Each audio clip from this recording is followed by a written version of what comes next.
Mari kita bahas pro dan kontra dari pemuatan karbohidrat sebelum acara olahraga. Khususnya untuk olahraga ketahanan yang berlangsung lebih dari 90 menit, banyak atlet yang melakukannya. Dan mereka bisa melakukan pemuatan karbohidrat dengan mengonsumsi segala jenis karbohidrat seperti gula 1 hingga 4 hari sebelum acara tersebut. Kebanyakan gel ini seringkali mengandung maltodextrin dan dextrin, yang berarti gula sintetis seperti Clif Bar atau saya rasa paket gel Clif ini ada juga bar energinya. Tujuannya adalah untuk meningkatkan cadangan glikogen di otot dan hati. Nah, glikogen adalah molekul glukosa yang tersimpan dan cara kerjanya adalah glikogen yang tersimpan di otot Anda sebenarnya menyediakan glukosa untuk otot, sedangkan glikogen yang tersimpan di hati menyediakan glukosa untuk darah. Selain itu, ada juga perbedaan besar antara kapasitas penyimpanan glukosa di hati dan di otot, serta untuk otak. Di hati hanya 100 gram, sedangkan di otot 500 gram.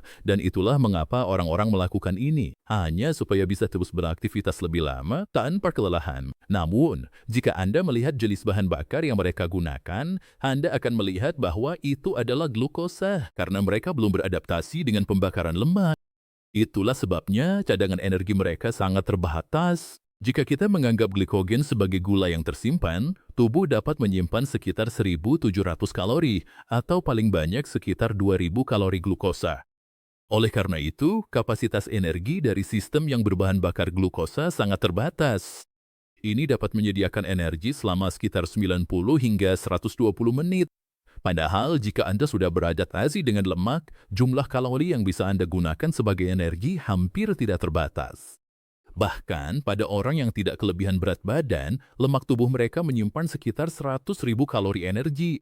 Sebaliknya, energi yang tersimpan sebagai glikogen hanya sekitar 1.700 kalori. Perbedaannya sangat besar, dan itulah sebabnya semakin banyak atlet yang mulai beradaptasi untuk membakar lemak karena mereka menyadari bahwa hal ini memberi mereka keuntungan yang nggak adil karena mereka memiliki kemampuan untuk mengakses cadangan energi yang tidak mereka miliki saat tidak beradaptasi dengan lemak. Salah satu kelemahan dari pemuatan karbohidrat adalah kapasitasnya yang terbatas. Kedua, pada akhirnya energi Anda akan tiba-tiba habis dan Anda akan kesulitan untuk melanjutkannya.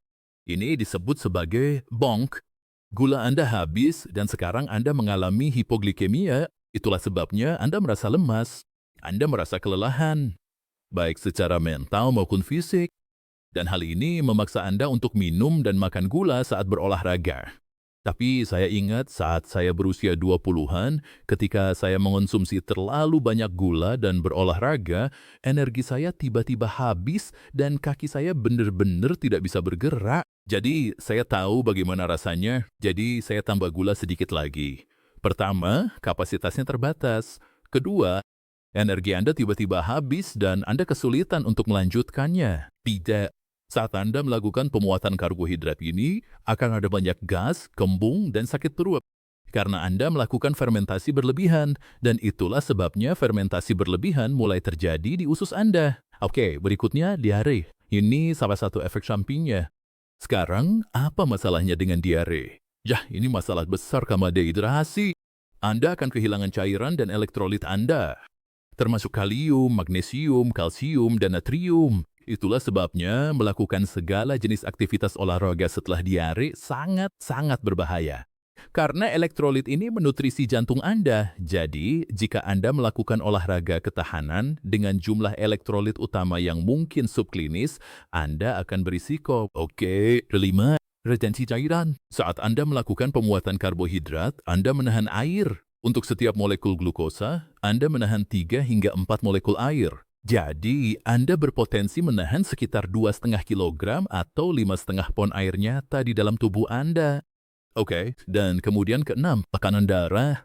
Jadi, saat Anda mengonsumsi karbohidrat, Anda menahan atrium dan cairan, dan tekanan darah Anda berpotensi meningkat. Nah, ini juga bisa disebabkan oleh hal lain.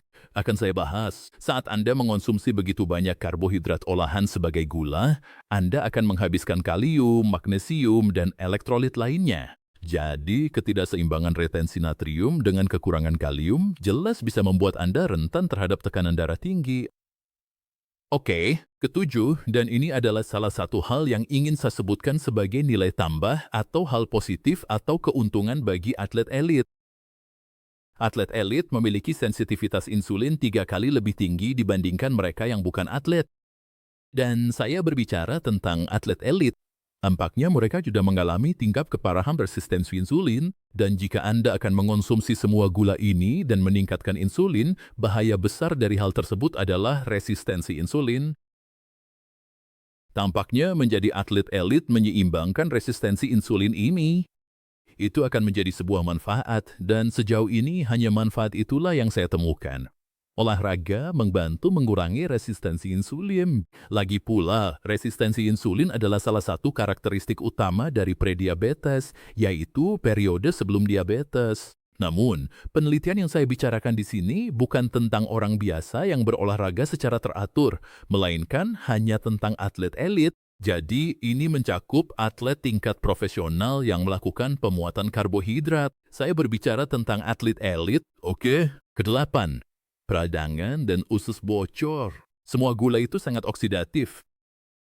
Itu bisa memengaruhi mata, jantung, ginjal, saraf, dan membuat tubuh Anda dalam kondisi peradangan. Jadi, hal yang tidak kita inginkan saat bertanding adalah peradangan sendi atau peradangan otot yang lebih parah.